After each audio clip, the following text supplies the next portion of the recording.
আর দেখো একটা বড় আংটিও পরে নিয়েছি হাতে।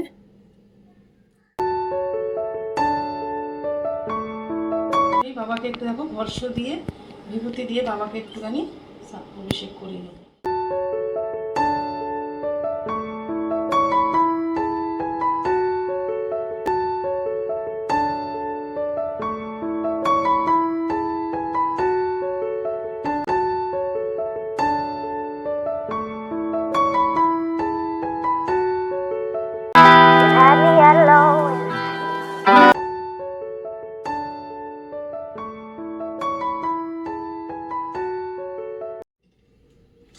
Hello everyone, good morning. তোমরা সবাই কেমন আছো? আশা করি খুব ভালো আছো, সুস্থ আছো। আমরাও ভালো আছি। দেবনাথ ফ্যামিলিতে তোমাদের আরেকবার স্বাগত। আজকে হচ্ছে সোমবার আর ঘড়ি কাটাতে বাজে এখন 8টা বাজতে 5 মিনিট বাকি। তো এখন থেকেই ব্লগটা শুরু করলাম তোমাদের সাথে নিয়ে, সঙ্গে নিয়ে। আর আজকে তো জানো সোমবার, শ্রাবণ মাসের দ্বিতীয় সোমবার। প্রথম সোমবারের পুজো তো তোমাদের সাথে আমি শেয়ার করতে পারিনি। তা আজকে দ্বিতীয় সোমবারের পুজো করব, তার আগে দেখো একটু সাজগোজ করে নেবো। তা সোমবারের আমি তো মানে শ্রাবণ মাস পড়ার আগে কাঁচের চুড়ি পরে নিয়েছিলাম, সবুজ চুড়িটা। সেই জন্য না পরের দিনই খুলে ফেলেছি, জানো তো। সবাই যখন বলছে দিদিভাই এখনো শ্রাবণ মাস পরেনি, পরে তখন কেমন একটা লাগছিল, খুলে রেখেছি আর পরা হয়। তখন একটু অসুবিধা ছিল প্রথম সোমবারের দিকে, ওই জন্য আর পরা হয়নি। তার কাঁচের চুড়ি তো যেগুলো তোমরা দেখেছো, তার সাথে আরো অনেক চুড়ি কিনেছি। আজকে সেগুলো পরবার। দেখো কালকের আমি মেহেন্দি ফেন্দি আমি কিন্তু একদমই পরতে পারি না। কালকেরে কি মন হয়েছে দেখো, আমি একটুখানি নিজের মতন করে একটু মেহেন্দি পরেছি, নেল পলিশ পরেছি। রাত্রির তখন 11টা বাজে, তখন বসে বসেই করছিলাম রান্না বান্না, ঘরের কাজকর্ম সব কিছু করে তো এগুলো করতে হয়, বারবার জল ঘাটতে হচ্ছে, শুকাচ্ছেই না, সারা রাত ছিল। এই একটু আগে আমি স্নান করার আগে ধুয়ে নিয়েছি। কিরকম লাগছে না কিচ্ছু, কিন্তু তোমরা কিন্তু একদম হাসবে না কিন্তু। আমি কিন্তু খুব একটা কিচ্ছু করতে পারি না মেহেন্দি টেহেন্দি। এই প্রথমবার নিজের হাতে নিজে মেহেন্দি করেছি। এই যে একদম হালকা করে একটু করে ঠিক ঠিক করে দিয়ে দিই, কেমন লাগছে জানিও। তো চলো এবার একটু কাছের চুড়ি, তার সাথে কি কি কিনেছি তোমাদেরকে একবার।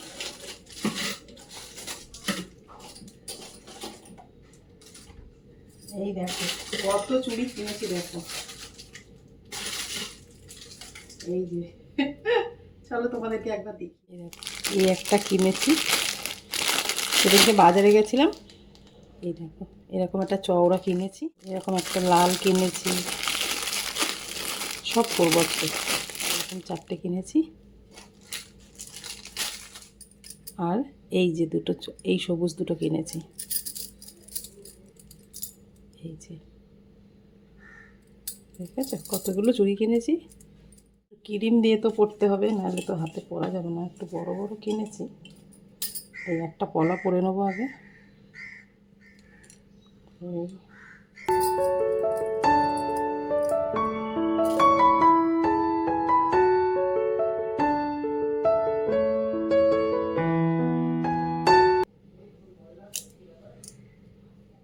এই দেখো আমার কিন্তু চুড়ি পরা হয়ে গেছে।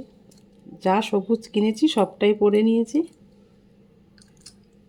কেমন লাগছে জানিও। আর দেখো একটা বড় আংটিও পরে নিয়েছি হাতে। চলো, অনেক সাজেছি, আর সাজা যাবে না, অনেক পুজোর জোগাড় করতে হবে। তো চলো, আমি সোমবারে দ্বিতীয় সোমবার কিভাবে পুজো দিই বাবা ভোলেনাথকে তোমাদের সাথে সবটাই শেয়ার করব। তো চলো তোমরা ব্লগটা দেখতে থাকো। শ্রাবণ মাসে দ্বিতীয় সোমবার পুজো দিতে গেলে অনেকটাই সময় লাগবে, সেসব কিন্তু সমস্ত কিছু আমি জানি। তা সত্ত্বেও আজকে সাত সকালে সাজতে বসে পড়েছি। কালকে থেকেই ওরকম ইচ্ছা হচ্ছে যে কখন আমি চুড়িগুলো পরবো, আর মানে সকালটা হবে, স্নান টান করে আগে পরবো, তারপর ঠাকুর মন্দিরে যাব। মানে সাজগোজটা আর কি সকাল সকাল দরকার আর কি আজকে আমার। মানে ভীষণ সাজতে ইচ্ছা করছে, জানি না কেন, কোনো দিন তো কোনো ইচ্ছা করে না, এত সাজগোজ করিও না আমি, খুব কমই সাজগোজ করি। তা দেখো ঠাকুর মন্দিরে চলে এসেছি, ঠাকুরকে জাগিয়ে নিয়ে ঠাকুরের জায়গাটা ভালো করে মুছে পরিষ্কার করে নিলাম। সাজগোজ মাঝে মাঝে করলে না দেখবে মনটাও কিন্তু বেশ ভালো লাগবে। আজকে কিন্তু আমার সাত সকালে উঠে সমস্ত কিছু করতে কিন্তু ভীষণ আনন্দ লাগছে, আর ভীষণ মনটাও ভালো লাগছে, জানো তো। মানে আগেরবার পুজো দিতে পারিনি, কী যে কষ্ট পেয়েছি, তো সব কষ্টের অবসান আজকে হবে। মানে মন ভরে আজকে বাবার পুজোটা করব। তা দেখো আমার লোকনাথ বাবাকে কিন্তু গঙ্গার জল তোয়ালিতে দিয়ে ভালো করে টাওয়াল দিয়ে ভালো করে মুখ হাত পা মুছিয়ে দিয়ে পরিষ্কার করে বাবার ধুতিটা কিন্তু আজকে একটু চেঞ্জ করিয়ে দিলাম। আগের সপ্তাহ করতে পারিনি, ধুতিটা পরানো হয়নি বাবাকে, আর ওর দেবনাথ তো পারেই না ওগুলো পরাতে। আমি যতটুকু পারি ততটুকু বাবাকে পরানোর চেষ্টা করি। তারপর দেখো ফুলমালাগুলোকে চন্দন গঙ্গার জল দিয়ে রেডি করে রেখেছি। সকালবেলা ঠাকুরকে জল বাতাসা দিয়ে একটুখানি ভোগ দিয়ে দিলাম। এবার বাবা ভোলেনাথের পুজোটা করব 10টা বাজলে, তারপরে আর পুজো বাজারও কিছু বাকি রয়েছে, তো সেইগুলো নিয়ে আসবে, সেই জন্য সকালের পুজোটা দিয়ে পুজো দিতে হয় আমাদের সকালে, দুপুরে, রাতে। তা সকালে অনেকটা বেলা হয়ে গেছে বলে সকালে ঠাকুরকে একটু জল বাতাসা একটু ভোগ দিয়ে দিলাম। এইবার ভোলেনাথকে নিচে জলচকির মধ্যে বসিয়ে আজকে কিন্তু শ্রাবণ মাসের দ্বিতীয় সোমবার পুজোটা আমি এখানেই করবো, কেন ওখানে না বারে বার স্নান অভিষেকটা করানো যাবে না, একবার নিচে উবুর হয়ে ওইভাবে পুজো করা, তো একদম নিচে বাবাকে নিয়ে ভালো করে সুন্দর করে গুছিয়ে নিয়ে তারপর পুজোটা দেবো।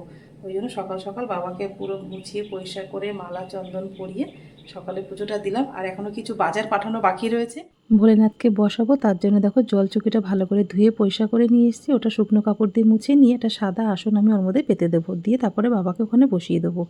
আর এই জলচকিটার মধ্যে আমাদের ওই বাড়ি থাকতে, গ্রামের বাড়ি থাকতে লোকনাথ পুজো হতো, এই জলচকিটা সেই সময় কিন্তু বানানো হয়েছিল। এই জলচকির মধ্যেই বাবা লোকনাথের পুজোটা হতো।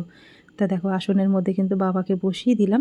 তখন তো বাবা লোকনাথের এরকম পাথরের বিগ্রহ ছিল না, তখন তো একটা চিত্রপটের মধ্যেই বাবার পুজো হতো। ওই ফটোটা না, বাবা লোকনাথের ফটোটা আমার ওই মন্দিরেই বসানো রয়েছে, যখন যাব তখন তোমাদের সাথে শেয়ার করব। তা দেখো আমি এবার বাবাকে বসিয়ে দিয়ে এবার বাবার যে পুজোর যা যা লাগবে সেই সামগ্রীগুলো কিন্তু আমি সমস্ত থালার মধ্যে সাজিয়ে নেবো, তাহলে না আমার পুজো দিতে একটু সুবিধা হবে, হাতের কাছে সমস্ত পাবো। আর আজকে একটু সব কিছু বেশি লাগবে, ওই জন্য একটু গুছিয়ে নিচ্ছি আর কি। তা দেখো বাবার পছন্দের ফুলগুলোর মধ্যে থালার মধ্যে কিন্তু সব রেডি করে নিলাম। আকন্দ ফুল, গোলাপ ফুল, ধুতরা ফল, ধুতরা ফুল, তারপর সাদা ফুল। আর এদিকে দেখো বাজারও যেটা বাকি ছিল ফল বাজারটা আর দুধ দই, সেগুলো দেবনাথবাবু একটু দিয়ে গেল। কতবার বললাম যে ভেতরে আসো একটু টিফিন করে যাও, বললো না মার্কেটে যেতে হবে, ও কিন্তু উপোস করে আছে, একটু লাল চা টা খেয়েছে হয়তো, চা বিস্কিট, কিন্তু ও আর কিছু খায়নি। এখন সারাটা দিন মার্কেট করবে, ওরও খুব কষ্ট হয় জানো তো, কিন্তু বলে আমার খুব ভালো লাগে করতে। তা দেখো বাবার থালাটা কিন্তু একদম রেডি করে নিয়েছি। এবার কিন্তু বাবার যে মানে অভিষেক করতে যা যা লাগবে সেগুলো আরেকটা থালার মধ্যে আমি রেডি করে নেবো। প্রথমেই দেখো অষ্টগন্ধা চন্দনটা আমি থালার মধ্যে নিলাম, কেন বাবাকে আজকে তিলক করাবো সেই জন্য। তারপরে নিলাম ঘি, ছোট্ট একটা মধুও কিন্তু ওর মধ্যে রেখে নিলাম। তারপর দেখো অগুরু, গোলাপ জল, সমস্ত কিছু যা যা লাগবে বাবার সেগুলো সমস্ত থালার মধ্যে নিলাম। আর অভিষেক করতে যা যা লাগবে সবটাই কিন্তু আমি আলাদা আলাদা করে বাবাকে আজকে অভিষেক করাবো। তার জন্য দেখো ছোটো ছোটো 5টা পিতলের বাটি রয়েছে, এটা আমি অনেক দিন আগেই কিনে রেখেছি। এই ছোট ছোট পিতলের বাটিগুলো আমার কাছে 2টো ছিল, যখন গণপতি বাপ্পা আমার বাড়িতে এসেছিল সেই সময় বাবাকে স্নান অভিষেক করাবো বলে আরও 3টে কিনে নিয়েছিলাম। তো এই বাটিগুলোর মধ্যে সাজিয়ে নিলে না দেখতে বেশ ভালো লাগে, আর বাবার পুজো দিতেও বেশ সুন্দর লাগে। আলাদা আলাদা করে আজকে স্নান অভিষেক করাবো, তো সেই জন্য সমস্ত কিছু আলাদা আলাদা করেই গুছিয়ে নিলাম। দুধ, দই, তারপর আখের রস, কালো তিল, সমস্ত কিছু।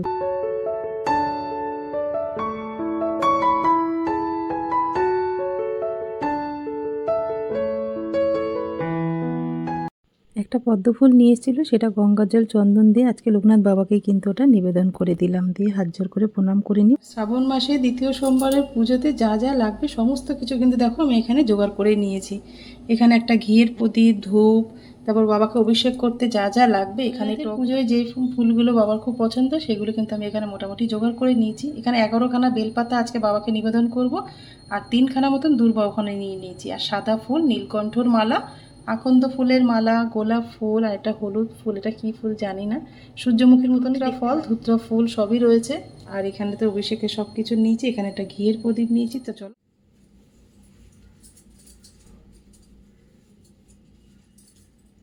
শাড়ি পরতে চলে এসেছি। সকালে তো নতুন নাইটি একটা সবুজ পরেছিলাম, কিন্তু সব ঠাকুরের সমস্ত গুছিয়ে নাইটি পরেই ঠাকুরের সব গুছিয়ে সকালে একবার পুজো দেওয়া হয়ে গেছে। এখন 10টা বেজে গেছে, এখন বাবাকে স্নানাভিষেক করতে বসবো, অনেকটাই বেলা হয়ে যাবে। তারপরে তো বুঝতে পারছি ছেলে বাড়িতে রয়েছে, রান্না বান্না করে দিতে হবে ওকে, অনেক কাজ। পুজো নিয়ে বসে থাকলেও তো আবার এদিকে সংসার চলবে না, জানো তো কি যা জ্বালা, কি বলবো আর।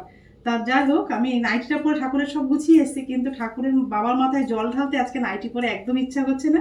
তাই জন্য একটা সবুজ শাড়ি, সবুজ ব্লাউজ সব ম্যাচ ম্যাচ করে পরে নিয়েছি, আর তার সাথে তো সবুজ চুড়ি রয়েছে হাতে। তা চলো আমি যেভাবে আজকে শ্রাবণ মাসের দ্বিতীয় সোমবারের পুজো বাড়িতে যেভাবে করব সেগুলোই তোমাদের সাথে শেয়ার করব। আর আমি যতটুকু জানি ততটুকুর মধ্যেই তোমাদের সাথে শেয়ার করা সবসময়। মনের ভক্তির উপরে আর কিচ্ছু হয় না, জানো তো, মনের ভক্তি দিয়ে বাবাকে যেইটুকু দেবে, আর বাবা তো অল্পতেই মানে তুষ্ট হয়ে যায়। বাবা কিন্তু মানে বেশি কিছু লাগে না বাবার পুজো দিতে গেলে। বাবা সবসময় চায় সন্তানের কাছে ভালোবাসা, মনের ভক্তি যেন বাবাকে ডাকা যায়, আর আমি সেটুকুই করি। তা চলো সব কিছু জোগাড় করে এসছি, বা বাবাকে স্নানাভিষেকটা করে নিই, অনেকটা বেলা হয়ে গেছে। শ্রাবণ মাসের এই সোমবারগুলো আসলে না আমার গ্রামের বাড়ির কথা ভীষণ মনে পড়ে, জানো তো। ওখানের পুজো আর এখানকার পুজোর মধ্যে অনেকটাই পার্থক্য। এখানে আমাকে একা একা করতে হয়, ওখানে সেটা করতে হতো না। সব জায়েরা মিলে একসাথেই কিন্তু আমার ঘরে বসেই পুজো হতো। আর ঠাকুরমশাই প্রথম পুজো আর শেষ পুজোটা ঠাকুরমশাইকে দিয়েই করাতাম। বাবাকে স্নান করাবো, এর মধ্যে আমি একটুখানি ওম লিখে নেবো।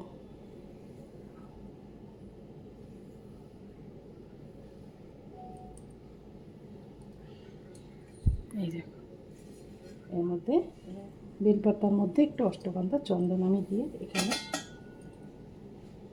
বাবাকে এর মধ্যে বসিয়ে দেবো। ওম নমঃ শিবায়, ওম নমঃ শিবায়। স্নানাভিষেক করানোর আগে বাবাকে একটু আরতি করে নেবো ঘিয়ের প্রদীপ দিয়ে। ঘিয়ের প্রদীপটা জ্বালিয়ে নেবো।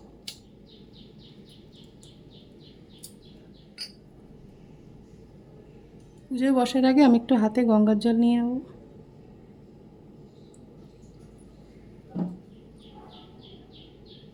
নম বিষ্ণু, নম বিষ্ণু, নম বিষ্ণু। আর একবার হাতটা ধুয়ে নেবো। হাতটা ভালো করে গঙ্গার জলে ধুয়ে নিয়ে হাত জোড় করে বলবো, ওং অপবিত্র পবিত্র বা সর্বাবস্থ গত পিবা যশ্বরে পুণ্ডরীকাক্ষ সবাহ্য অভ্যন্তর সূচি নমসূচি নমসূচি নমসূচি। এবার প্রণাম করে ঠাকুরের পুজোটা শুরু করব। বাবার ত্রিশূল আর বাবার মাথায় যে বাসুকীনাথ থাকে তাকে একটু ভালো করে পরিষ্কার করে নিয়েছি। দেখো আমি আজকে এটা এখানে রাখবো বাবাকে করে, তারপরে আমি বাবাকে সাজিয়ে গুছিয়ে দেবো। বাবাকে একটু আরতি করে নেবো এবার।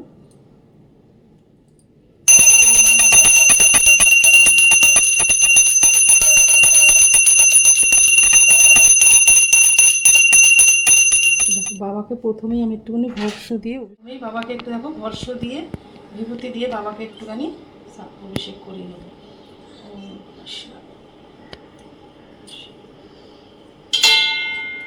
যদি গঙ্গার জল, এবার ও কি মুখে দিচ্ছে, গঙ্গার জল যদি থাকে ঘরে বেশি, তাহলে কিন্তু বাবাকে আজকে গঙ্গার জল দিয়ে সবটা করানোর চেষ্টা করবে। সবসময় তো গঙ্গার জল খুব একটা বাড়িতে বেশি থাকে না। আমার তো যেরকম কিনে কিনে নিয়ে আসতে হয় গঙ্গার জল, মানে যাওয়ার সময় পাই না সেই জন্য। তা পান করা জল দিয়ে বাবাকে পরিষ্কার করলেও হবে।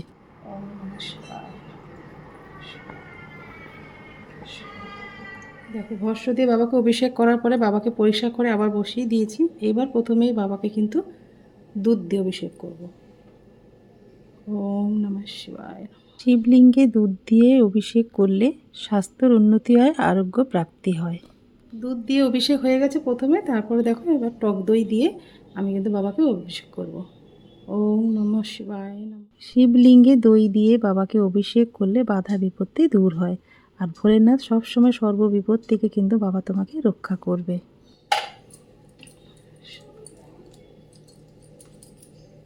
এবার দই দিয়ে বাবাকে স্নান অভিষেকটা করিয়ে নিয়েছি। এবার বাবাকে পরিষ্কার করে আবার বাকি যেগুলো দিয়ে করবো পরপর করাতে থাকবো।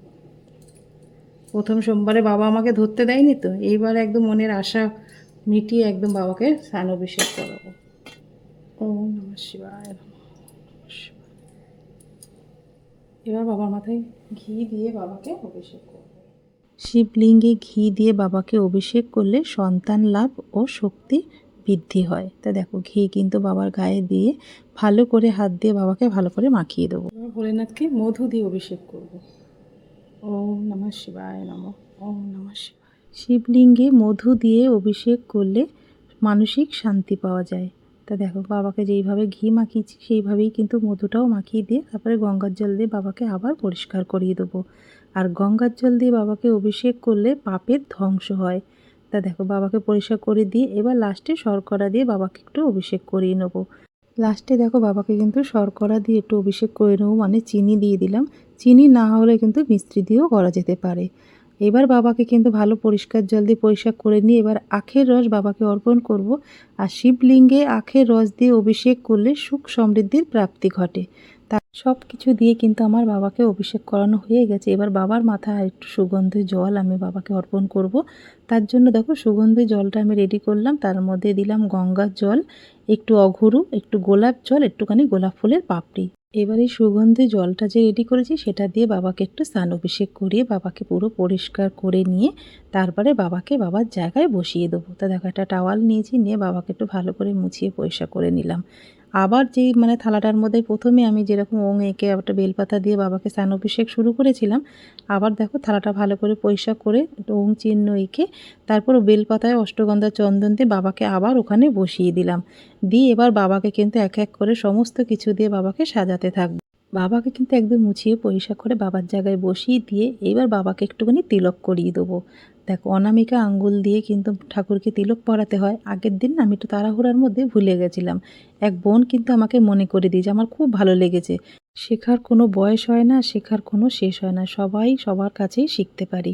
আমার খুব ভালো লেগেছে বোন তোমার ওই কথাটা শুনে।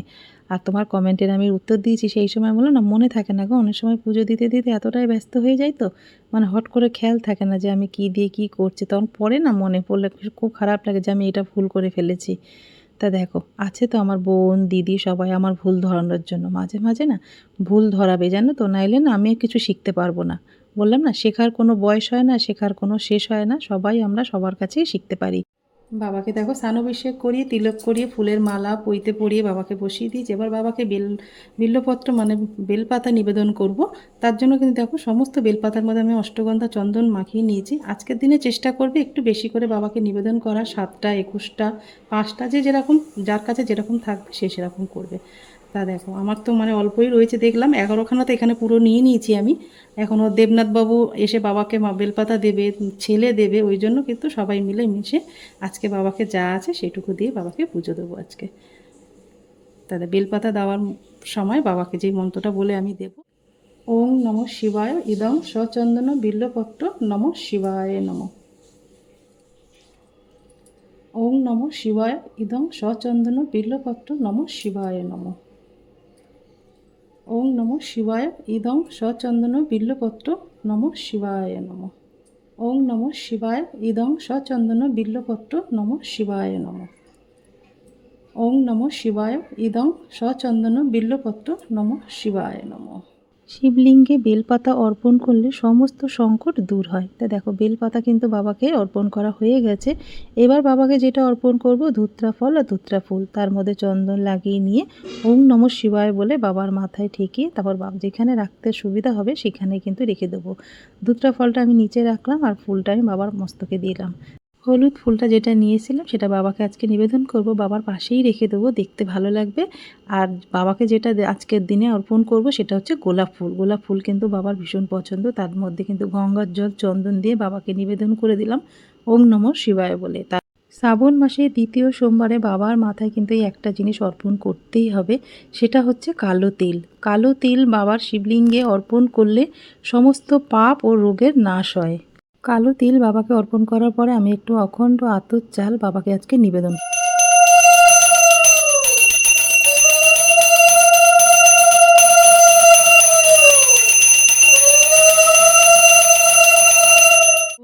ওম ত্র্যম্বকং যজামহে সুগন্ধিম পুষ্টিবর্ধনম পূর্বার্কমিব বন্ধনা মৃত্যুর মুক্ষীয়মামৃত। হয়ে গেছে, এবার বাবু একটু আজকে জল ঢালবে। হ্যাঁ জল ঢেলে তারপর বেলপাতা নেবেন। ওং নমঃ শিবায় বলে বাবাকে দাও। ওং নমঃ শিবায় ইদং সচন্দন বিল্বপত্র নমঃ শিবায় নমঃ। বাবু কিন্তু আমার সাথে পুজো করবে বলে স্নান টান করে একদম রেডি হয়ে চলে এসছে আমার ঠাকুর মন্দিরে। বাবার মাথায় একটু জল ঢেলে বাবাকে বেলপাতা অর্পণ করে একটা ফুলের মালাও বাবাকে পরিয়ে দিল। চলো পরে কথা হচ্ছে। ভোলেনাথের স্নান অভিষেক পুজো একদম সম্পূর্ণ হয়ে গেছে। আর বাবা লোকনাথকে আগে স্নান করাতে না একদম ভুলে গেছি জানো। তারপর দেখো বাবার জন্য নতুন জামা নিয়ে এসতে বাবাকে পঞ্চামৃত দিয়ে বাবাকে স্নান অভিষেক করিয়ে দিয়ে বাবাকে নতুন বস্ত্রটা পরিয়ে বাবার জায়গায় বাবাকে বসিয়ে দেবো। তো চলো একা হাতে সমস্তটা করতে হচ্ছে তো, একটু আগে পিছে হয়ে যাচ্ছে জানো তো, বুঝতেই পারিনি, খুব বড় ভুল হয়ে গেছে আমার। একসাথেই স্নান অভিষেকটা করানো দরকার ছিল, কিন্তু ওখানটা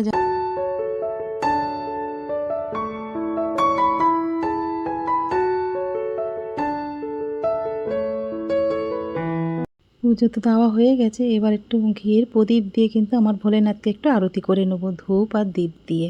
তাহলেই কিন্তু আজকে শ্রাবণ মাসে 2য় সোমবারের পুজো দেওয়া আমার একদম হয়ে যাবে। দেখো শ্রাবণ মাসে 2য় সোমবারে কিন্তু বাড়িতে পুজো দেওয়া আমার একদম হয়ে গেছে। তোমাদের কেমন লাগলো কমেন্ট করে কিন্তু জানিও। তো চলো পরে গিয়ে তোমাদের সাথে কথা হচ্ছে। সেই সকালবেলা স্নান করে মন্দিরে ঢুকেছি আর এখন ঘড়ির টাইম 12টা বাজে 10। আমার সকাল থেকে 2বার পুজো আর ঠাকুরকে স্নান অভিষেক সমস্ত কিছু কমপ্লিট করেছি। গরম গরমে যেন আরো বেশি অস্বস্তি লাগছে, জানো তো শাড়ি পরা রয়েছে আর কড়কড় করছে শাড়িটা। তো চলো, তোমাদের কেমন লাগলো কমেন্ট করে। আগের জল খেয়ে নিলাম, ছেলেকে দিলাম, আমি খেলাম। আর সাবু যদি দুপুরবেলা বাবু খায় তাহলে ওকে সাবু মেখে দেবো, নাহলে আমি তো সেরকম ফল খাই, সেরকম ফলই খাবো। আর রাত্রেবেলা কিছু করবো, আর দেবনাথ বাবু তো এসে সেই ফল সাবু কিছু খাবে। তো চলো, পরে বিকালে তোমাদের সাথে। বাবু আজকে রান্না বান্না করতে বারণ করলো বলে আমার অনেকটা কিন্তু সুবিধা হয়েছে, শরীরটাও দিচ্ছে না জানো তো। একদম নির্জলা উপোস থেকে 12টার মধ্যে পুজো টুজো দিয়ে নিয়ে তারপরে বাবু বললো মা সাবু মাখো, সাবুর খেয়ে নেবো। তা ওকে সাবু মেখে দিলাম, আর কিছু ফল ছিল ঠাকুরকে পুজো দিয়েছিলাম, ফল মিষ্টি, সেগুলো আমি একটু খেয়ে নিলাম। ফলটা দুজনে মিলে ওই খেয়ে নিলাম, আর সাবু মাখা রয়েছে, দেবনাথবাবু এসে ওইটাই খাবে। বিকালের পর থেকে তোমাদের সাথে আর একটু কথা বলা হয়নি, শরীরটা ভীষণ খারাপ ছিল। তারপর ঠাকুর ঘরে অনেকটা কাজ ছিল, বাবাকে যে স্নান টান করিয়েছিলাম, ফুলের মালা ঠালা সেগুলো সমস্ত পরিষ্কার করে বাবাকে একদম মুছিয়ে টুচিয়ে তা বাবার আসনে বসিয়ে দিয়ে তারপরে সন্ধ্যা পুজো টুজো দিয়ে নিয়েছি। এখন রাত 9টা বাজে, তাই জন্য প্রত্যেক সোমবারে তোমাদের সাথে পুজো আর রাতে আমরা কি খাওয়া দাওয়া করি সেগুলো সবটাই শেয়ার করি বলে সেই জন্য ভাবলাম আজকেও তোমাদের সাথে ডালিয়া আর খিচুড়ি বানাবো, সেই রেসিপিটাও শেয়ার করি। তা সবাই মিলে তো দুপুরবেলা ফল সাবু খেয়েই কাটিয়েছি। আমি সাবু খাইনি, সাবু খাওয়া আমি খুব একটা পছন্দ করি না, আর আমি একটু ফল মিষ্টি খেয়ে নিয়েছিলাম।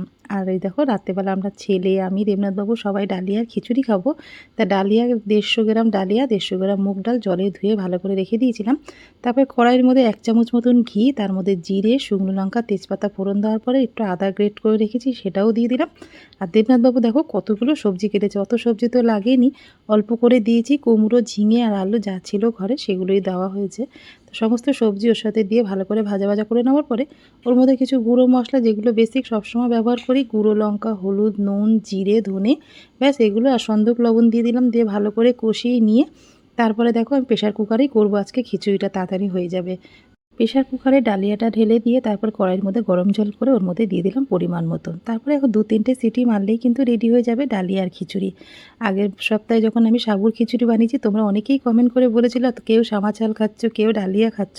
আজকে ওই জন্য আমি ডালিয়া আর খিচুড়ি বানিয়ে নিলাম, সবার জন্য 3 জনের জন্য বেড়ে নিলাম। আর বাবু যেটার মধ্যে খাচ্ছে তার মধ্যে একটু ঘি দিয়ে দিলাম। তাহলে ডালিয়ার খিচুড়িটা দুর্দান্ত লাগছে, একদম অমৃতর মতন লাগছে জানো তো। ব্লগটা আজকে এই পর্যন্তই রাখলাম। যদি তোমাদের কিছু ভালো লেগে থাকে লাইক কমেন্ট শেয়ার করো, আমার চ্যানেল নতুন হলে অবশ্যই কিন্তু তোমরা সাবস্ক্রাইব করো।